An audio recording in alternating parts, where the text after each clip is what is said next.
TV ubwansu bw'omugusi bigukurikirwa n'ebigori byonsi.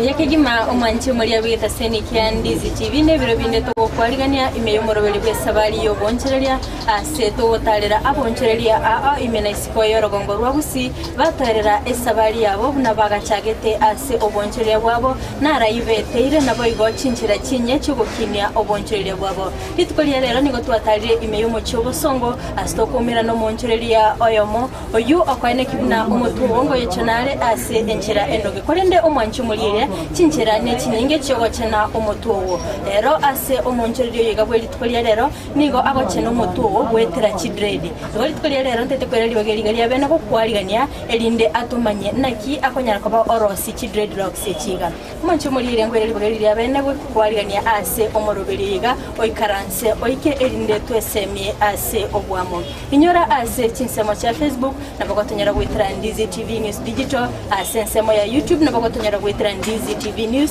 asensemo ya website nabagotonyera gwitira www.ndizitv.or.ke editarea ne Frida Kerubo. Karibu sana. Asante. Nemwega. Sasa unaweza ambia mtazamaji jina lako na hapa ni wapi tuko na ni kazi gani unaifanya? Kwa majina naitwa Jenduta na hii street inaitwa Backstreet ya Market Plaza. Hapa tunajishughulisha na mambo na dread. Mtazamaji angependa kujua hii kazi yako ulianza lini? Hii kazi yangu kwa sasa inaenda karibu miaka 6 nikifanya kazi na dread. But mbeleni nilikuwa nauza nguo, kauza nguo daraja za warembo. Tena nikaanza kwa huko kuko na changamoto juu place yenye nilikuwa kulikuwa jua sana, nikashift nikaenda Mwembe. Kutoka Mwembe Kanjo wakatusumbua sana juu tulikuwa nauzia kwa barabara. Hapo ndio tulikama kuna idea ya kushona beads like hizi yeah. Hiyo ndio tukashona kwa miaka 2. Toka hapo ikakuwa mimi napenda sana kuchokora kwa mitandao sana. Na hapo ndipo niliona mambo na dread, azini pale popote nikiona dread wenye wanafanya nasikia niko inspired. Hapo ndipo nikaanza kufanya research mambo na dread hapa na pale. Na nikakama kuona kumbe ni kitu naweza fanya. Na wakati nienda kujaribu nikaona kumbe naweza jua kufanya. Kabla tufikie hapa kwa dread. Umesema ulikuwa unauza nguo. Nilikuwa nauza nguo. Unajua mpenzi mtazamaji anashangaa mbona unaongea Kiswahili. Angependa kujua unatoka maeneo yapi? Mimi nimetoka side ya Laikipia. Mimi ni Mkikuyu. Yeah. Okay. Mbona hukuanzisha biashara katika ile sehemu ya Laikipia ukachagua ukuje Kisii kufanya biashara yako? Okay, Kisii kulingana na venye nilikuja huko na mwenye alinileta huko alikuwa amenieleza Kisii na biashara iko sawa. Na mimi kwangu mimi ni mwana biashara na obviously natafuta penye pako na green pasture. Na hapo ndipo niliamua sasa nitaseto Kisii nikilinganisha na kwetu na hapa. Naweza sema biashara iko sawa hapa. Na that's why niliseto tu hapa hivi. Sasa ukakuja ukaacha kuuza nguo ukasema unataka kufanya hii kazi ya dread. Yeah. Pengine ni kitu ulikuwa unapenda ukifanya ukiwa mtoto mdogo ama ni venye biashara ya nguo ilienda mrama ndio ukaanza kufanya? Okay, nikisema dread nilianza kuipenda tangu utotoni. Nikiona mtu akona dread nasikia vizuri. Naona ni kitu yenye naweza penda hata mimi mwenyewe niwe nayo. Na hapo kulingana na ile interest nilikuwa nayo sana, ndio maana niliamua tu nifuatilie ile kitu. Ndio. So ujuzi wa kutengeneza dread ulipata wapi? Nilipata kwa internet, nilisearch kwa YouTube, huko ndio nimesomea. Sana YouTube nilisoma sana. Na sasa wakati mwingine nikiona kitu imenilemea, niko kufuata wenye wanajua wanionyeshe. Hata kama nitalipa, nilikuwa tu willing, bora tu nijue kuifanya na nifanye the right way. Iko mwanche muriyelia buno igwete ekirotete gwachaka obonchereria bwabo nere buya gwaso ase emetanda okwanyora obumanyiko rwororo tali rasima ogenda se skuru elinde oyemanyene kyogo chaka obonchereria bwabo bunera toeresire era nigo achagete kumkwemanya korwa se chinsemo cha YouTube akamanyana kichi dread chikorosi bugo ikabono igasa ukakujuka ukaanzisha shop. Before uanzishe hii ya kutengeneza dread ulianzia wapi? Ulijaribia wapi? Nilijaribia kwa Kish. Na yeye ndio alinipea kichwa yake kujifunza naye. Nikajifunza mpaka wakati niliona nimefikia sasa kiwango. Hapo ndipo Kish mwenyewe ndio alikuja akafanya research zake ukutao place yenye tunaweza set up kufanya kazi. Hapo alikuwa hapa bado yeye anafanya kazi ya beads. Hapo ndipo alinisongea. Kabla tuende sana, umesema ulijaribia kwa Kish. Kish ni nani? Kish ni husband wangu. Ndio nilijifunzia kwake. Pengine yeye alikuwa ashaanza kutengeneza dread ama ulikuwa unajifunzia kwa nyumba? Hakuwa ameanza kutengeneza dread. Hii street hapa tupo ilikuwa tu ni kazi ya beadwork. Yeah. Na dread sasa wakati nilijifunza nimeona niko sawa, hapo ndipo alinisongea nikaanza kazi ya dread. So yeye kwa upande wake alikuwa anatengeneza beads? Alikuwa anatengeneza beads mpaka wakati sasa kazi ya dread wakati aliona inafanya poa kulingana na matarajio yetu akawacha kazi ya beads ndio tukaingililia dread sasa wote. Sasa ulianza kujifunzia kwa kichwa chake? Ndio. Pengine yeye alikuwa na ujuzi wa dreads? Hata alikuwa na ideas kwa sababu hata yeye anapenda sana mambo na dread. Na hapo ndipo idea zake nikikusanya na zangu ikakuwa kitu moja na ndio nikaweza kujua ujuzi sana nikaingia mambo na dread. Ndio alinisaidia sana kujua mambo mingi. Anafanya research yake, ikifanya yangu, kikutana ikakuwa sasa tunafanya mambo yenye haifanywi na wengine. Ndio. Bijekigima omwanchi omuriye unoigwete ekera banzi bakire ase obwamo na bakwene kibuna banyere kwa bakoleta ebirengereri byabo na kubibeka amo bonjora ekerengereri okyanyara kwa bagekoba obonchirere bunera nyere kwa kagototebye nigo achite amo numuga koyo kwa Kish bakaleta ekerengereri kyabo amo kegaonchoka gekaba obonchirere sasa mmekuja mmefungua sasa mmeanza kutengeneza dreads. Customer wenu wa kwanza reaction ilikuwa? Customer za kwanza at least customer mwenye tulianza wa kwanza tumemaintain hadi wa leo hivi. Na wakati tulitengeneza alikuja dread zake zikikaa vibaya na tulizirekebisha. Na alitoka kwa ameridhika na kazi yenye tulifanya kwa sababu kama hangeridhika hadi wa leo tungekuwa tumemaintain. Ndio. Pengine sasa unaona hiyo time yenye mlikuwa na shop yenu, mlikuwa mnatengeneza beads. Wakati mlianza dreads, mlitoa wapi customer? Okay. Sasa ikifika hapo kwa customer kwa kuwa Kisha alikuwa ametangulia kwa estate, mimi hiyo wakati nilikuwa nashonea beads nyumbani, nilikuwa nalea kama mother of two. Hiyo wakati nilikuwa nalea na akakuwa yeye ametokea tao, watu wamemjua ni mtu wa watu. Ikakuwa kutransform hii kazi yetu kukuja kwa dread, bado wale customers zake wale wa beads bado ndio wakakuwa client wetu. Na hapo ndipo tulianza hivyo. But wakati unalinganisha kutengeneza dreads na kushuka nywele hii ya kawaida, hiyo biashara unailinganishaje? Ikifika kulinganisha kusuka kwa kawaida dread, naweza advise watu wainge kwa dread kwa kitu moja. Hii ni mambo na natural, hakuna vitu za kuongeza. Na ukilinganisha na services ya kusuka haiwezi lingana kabisa na dread. Kwa kuwa kusuka sidhani inapitisha mwezi mmoja kabla hujarudi tena kwa salon. Lakini dread unakuta inaweza enda hadi miezi miwili before uhitaji kwenda kwa salon. Na at the same time ni vitu unaweza jimaintainia wewe mwenyewe hata kama huna pesa nyumbani. Juu maintenance yake tu ni kuosha na spray, unashika tu vizuri na unakuwa uko neat. But kusuka huwezi fake. Hata huwezi jitengeneza wewe mwenyewe. Unahitajika kwenda salon, uende ufanye services. Na inachukua muda mrefu watu wakisukwa na pesa bado ni mingi. Ukilinganisha na dread wakati mtu anaanza ndio unasikia at least umelipishwa kidogo expensive, but kutoka hapo inakuwa affordable, ile hakuna mtu mwenye aweza kujitegemea. Ndio kuna ule mtazamo watu wako nao ati ukiweka dread ama ukiwa kama rasta kwa society si mzuri. Wewe katika upande wako ilikuwaje? Okay, siwezi sema hawafai kusema ati ukiwa na dread. Sioni penye dread inaingililia na anything about criminal ama nini yote. Juu tunaongelea about natural. Hiyo ni nywele yako wewe mwenyewe. So mwenye atakuja kusema ati nywele yako iko na shida yoyote, nitakuwa nikishtuka kwa sababu ni yako ile yenye memea yenye Mungu alikupea. Hizi za kuwekelea ndio watu hujui kwenye zimetoka. Yeah. So hii business yenu ni jina gani? Hii business yetu tunaita Magic Street ama kwa Kish. Hiyo ndio inajulikana sana kwa Kish.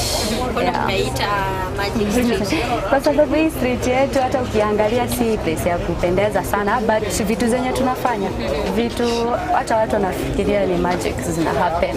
Juu tunafanya vitu tofauti sana, hadi wenye wako kwa hizo salon kubwa sidhani wamefikia kiwango chenye si tumefikia, of which tuko kwa street yenye hata si watu wengi wanaitambua. Mbona sasa mkachagua hii street na mngechagua mahali kwingine mfanye biashara yenu? Okay, hapo kwa kudecide kukuja hapa, tulidecide hapa kwa sababu hapo ndipo tulipata nafasi.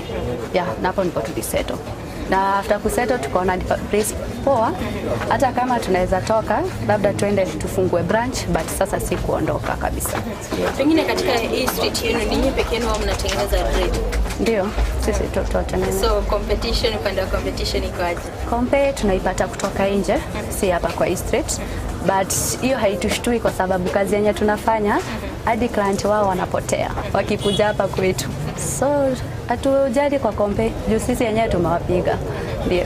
Shikilia hapo, acha tuingie kwa break kidogo, tukirudi tutaongea mengi. Sasa umanzi muri mnaigwete umonchereria yiga okorosi dread nagendete gotosemia na kiachagete obonchereria bwaye goikabona iga naki ekerengererio gya onchogete ke karosia obonchereria abo sagendete gusangana indwe na kiachagete obonchereria bwaye nare yende kubaka gwetera ngikia yagerire agendete gwetuma ase egasi yiga yaye umanzi muri inyora asensema ya Facebook na bagotonyara gwetera Ndizi TV News Digital, asensemo ya YouTube na bakotonyara gwitira Ndizi TV News, asensemo ya website na bakotonyara gwitira www.ndizitv.or.ke. Eturaso ase omotimo komokega kurende to kuira na ntwimanye amange to basagosika to basakonyegera. Ndizi TV obwansu bw'omugusii omurigereria asamangana yugo saseria nakorolekana komesete kigima busi bwabande richi bunerimo Palamax Executive Spa and Baba ekeneke nyosi asuku gingirwa emetindo au yekerero nakorolekana komesete boigo mbabwa tobo korelibwa massage magiga yuko gingirwa nagokorerwa steam bath bedikiwa na manikiwa usokoro isigwa chinchara chamagoko namaguru nakurusigwa risangwa riririo mire na ritari korolekana buya onye bwanchete gonchorie tuke yao chirangi na korolekana nomunguso kegima ika Palamax Executive Spa and Baba nigo bagotoka imeyumu chokisi asamagacho akwanza plaza rirongoria kabere asepara ya Kisii Migori Highway gosoba kirisimi asenamba notisano na ibere notikianda isano na ibere inye isano na ibere isano nemo isano na isatu ayemo Palamax Executive Spa and Baba. Ndizi TV obwansu bw'omugusii.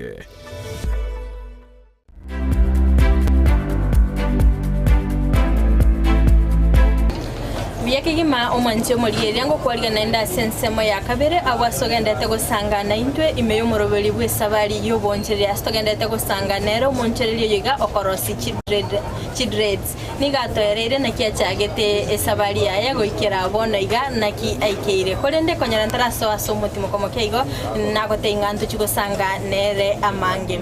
Sasa ulikuwa umeniambia hapo awali hii biashara yako uko na familia. Katika upande wako unawezaje kulinganisha ama una balance aje biashara na familia yako? Okay, Kubalance imekuwa rahisi kwa sababu sijakuwa peke yangu kishako, lakini haiwezi kosa kuwa imekuwa ngumu kidogo kwangu kwa sababu nahitajika kuwa nyumbani mapema sana juu ya watoto na nafaa kuwa kazini, lakini ni kupanga tu time. Napanga time yangu yenye nitakuwa na watoto wangu na time yenye nitakuwa kazini, lakini sasa sijakuwa kazini sana na kuanga nyumbani sana kwa sababu bado watoto wangu ni wadogo.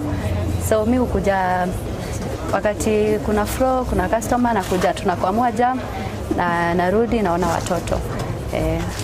Pengine mpenzi mtazamaji anataka kujua hizi dreads zako unazitoa wapi? Kama hizi nimeshikilia hapa kwa mkono unazipataje? Hii yenye umeshikilia hizi. Hii ni nywele ya kawaida tu zenye mnasukiwa. Ni ya fluffy kinky. So hiyo ndio mimi hutoanisha. Naanza kucrochet. So hakuna place yoyote na nini artificial iko manufactured. Juu hutengenezwa kwa mkono. So mimi hutoanisha hiyo fluffy na natengeneza vitu vyangu. Pengine mpenzi mtazamaji angependa kujua katika hii biashara yako unasema mnasaidiana na bwanako. Katika kutengeneza profit kwa nyumba wao mnasaidiana aje? Okay, mimi kwa nyumba yangu hakunanga pesa yake, pesa yangu. Pesa yote ni yetu. Tunaweka chini na kupanga zile vitu zenye tunahitaji.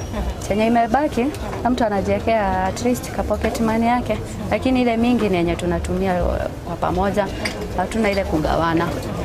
Pengine ukiangalia hii biashara yako katika huu mji wa Kisii na ulinganisha na hiyo miji mingine, unailinganisha vipi? Okay, naweza sema hapa Kisii biashara iko sawa nikilinganisha na places zingine. Juu ni watu wana trust at least ukiwaelezea kitu kama ni hizo dread wakati tulikuwa na introduce waliweza kuelewa venye tunawaambia na at least wakaishika ikuwa wakatilia maanani. Na nikilinganisha na places zingine wana trust issue. Unaweza muelezea vile but anaona ni kama bado unamdanganya.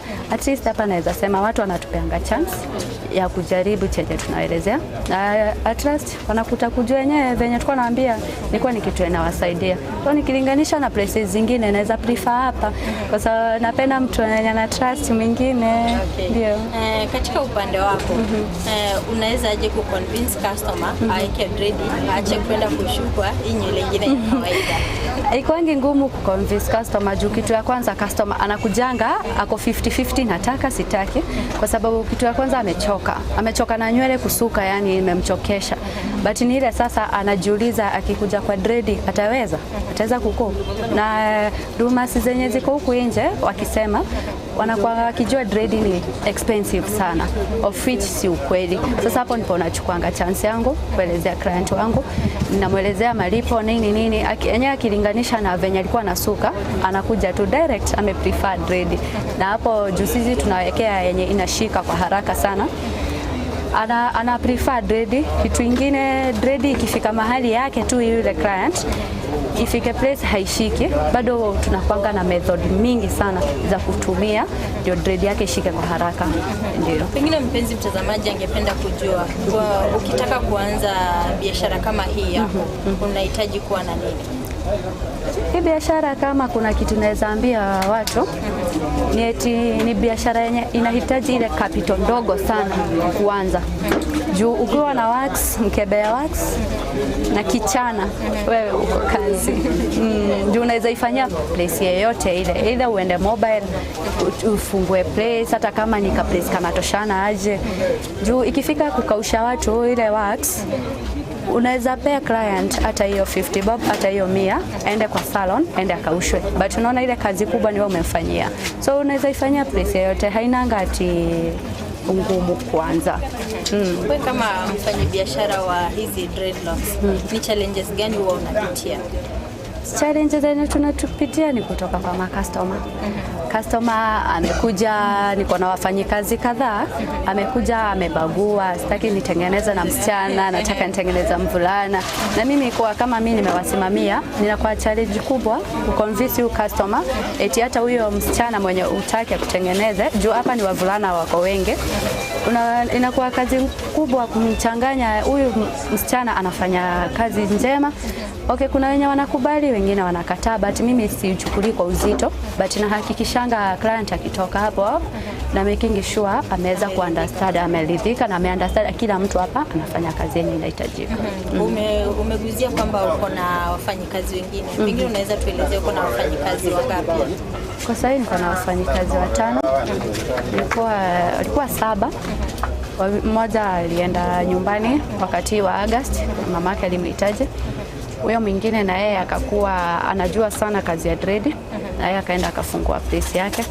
Ndio kwa sasa hao 5, mmoja wao ni mwanafunzi. Na tunaendelea kumnacha ndio akae kama wale wengine. Okay, pengine ni wewe uliweza kuwafundisha jinsi ya kutengeneza dreads? Mimi hapa sibagui, siendagi kutafuta wafanyikazi, wanajileta. Na akikuja tu bora tu anionyesha interest, sinanga kurudi nyuma. Hapo ndipo naanza kumfunza, na wale wengi mimi huwafunza just for free. Bora tu uko willing kujua, mimi hufunza tu mtu. Maybe sasa wale unajua kuna wengine tena hawajui hivyo ndivyo mimi hufanya. Anakuja maybe ameletwa na mzazi wake, anataka nimfunze. Sasa hapo kuna charges na hapo mimi huwalipisha. Lakini mwenye amekuja freely tu yeye ndiye amejileta, haina malipo. Mimi humfunza tu na nampa kazi after hapo. Ndio. Pengine ni njia zipi unatumia katika kuimarisha hiyo biashara yako? Ninafanyanga kazi nyingi. At least nikishona kama hizi artificial zinanipea, kuna pesa yenye inanipea. Nikienda kwa makeup kuna pesa yenye inanipea. Lakini nikisema hii biashara inawezanga kujisimamia yenyewe. Sihitaji capital kutoka nje kusimamia, yenyewe inajisimamia. Pengine kuna mtu angependa atengenezwe dreads akiwa kwa nyumba. Je, unaweza enda ukamtengeneza? Nimekuwa nikifanya mobile, si around Kisii peke yake. Mimi huenda hadi nje. But sasa hiyo nakuwa nimepelekwa na artificial hizi. Lakini wenye wako within, sasa hao mtu yeyote akihitaji, but si sana. Mimi wenye huconsider ni wenye wako na watoto wadogo na wenye wako mimba. Ndio mimi huenda sana kuwatengeneza. Ama mtu mwenye ameshindwa kabisa kutokea, mimi huenda hujipeleka mimi mwenyewe. Ndio. Pengine siku za usoni ungependa hii biashara yako iwe vipi? Mimi niko na dream kubwa. Dream yangu hata si hapa tu, mimi najua tu ni mwanzo. Mimi naweza penda kuwa na salon moja kubwa sana ya dread. Tena si dread peke yake, nijihusisha hadi na mambo ya makucha, urembo bado ni advance. Juu ikifika kama hapa naweza afford kwenda kutengeneza watu kwa maharusi, birthday, na niko kwa street bado. Sasa nataka ile place yenye nitapeleka watu, niwapeleke kwa salon moja kubwa yenye mtu atakuwa comfortable. Ukikuja kila kitu tunakupa service yoyote yenye unafikiria, hata kama ni massage, hata kama ni kunyolewa. Yule nimeka kitu moja imehold hizo vitu zote za urembo, anything kuhusu urembo ndio nataka kufanya. Ndio. Ukikombea ile biashara yenu ya kutengeneza beads na hii ya dreads iko aje?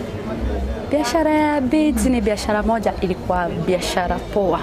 Na biashara yenye ilinipea pesa mingi sana, yenye ilifanya hata wakati hiyo nikilea nilikuwa naweza na earn na niko kwa nyumba. Juu nimeshona kisha kikuja nazo tao, hapo najua niko na pesa yangu. Nilianza ku earn from day one yenye nilianza kutengeneza beads, na beads nimezitengeneza miaka 3 continuous bila kusimamisha, na ilinipea pesa poa. But nikilinganisha na kazi ya beads ina pressure sana juu ya clients. Client anataka amekupe order leo na anataka by kesho aipate, na hajui kuna order zingine uko umeachiwa.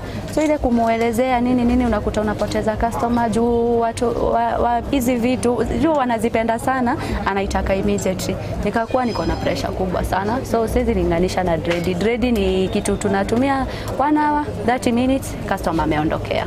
Ndio. Pengine ujumbe wako kwa yule mwenye anataka kuanza biashara sahi ama mwenye ako kwa biashara na anataka kugive up, ungemwambia vipi? Ningemwambia si give up, ni mapema sana ku give up juu kuna kazi mingi sana mtu anaweza fanya, si lazima dread. Internet iko na everything yenye mtu anaweza taka. Hata ukitaka kukaanga tu kwa nyumba, unafanya tu mambo zako. Kama mimi wakati nashona outfit zangu, nikiketi hivi najiuliza mbona watu wanasema hakuna kazi. Juu the moment nimeshona hiyo outfit, nimetumia 2 hours, nikitoka hapo naiuza kutoka 1000 kwenda hivyo. Na nimekaa kwa nyumba, sijatumia any energy nini na sijasumbuana na watu tao. Unakuta biashara ni mingi tena za kufanya. Mtu asi give up, afanye research enough. Na tena naambianga mtu, ukiona mwingine anafanya kitu, kuwa interested kujua. Juu hiyo course itakuja kusaidia baadaye. Mimi nikikuta kitu yeyote inafanywa, hata kama ni kuchoma mahindi, hata kama ni kuuza nyanya, mimi najua siwezi kosa kazi. Juu kila kazi mimi napenda kuijua na naijua kwa zaidi. Yeah. Pengine mwenye angependa kutembelea kwa shop yako, unaweza muelezea anaweza kupata vipi? Hapa kutupata, ukiuliza tu building ya Market Plaza, back street yake, hakuna ingine. Ni hii tu. Na tena hapo Market Plaza, akiulizia base ya Kish ya dread, ataletwa hadi hapa. Ndio. Mbia mwana sana omwanchi umurigirira kwa beire na ituko toka chagete omurubire yego ikatwikire omwelio togoteba mbia mwana sana genda kubwatia emerubirinde ere imegeta seni kya Ndizi TV tonyera kwa togosanga no monchereria oyenyere kubakako tasemia na kya chagete obonchereri bwaye na kira ya aiteire na ki agokini ebirengo byo bonchereria bwaye na ki abonchera ekerengera likyaba obonchereria oika e weekend nende tokomera na asomorubire bwesabari obonchereri tukobuneriga ebiro bunebiga bide twemanye amange asitogotarira abonchereria imena isiko yorogongo rwa Gusii kukoganiria oboligereria obuya nende nyora ase chinsemo chemitandao ase nsemo ya Facebook na bagotonyera gwitira Ndizi TV News Digital na wega sensemo ya YouTube na bagotonyera gwitira Ndizi TV News ase nsemo ya website na bagotonyera gwitira www.ndizitv.or.ke kukoganiria oboligereria obuya editorial Frida Kerugo.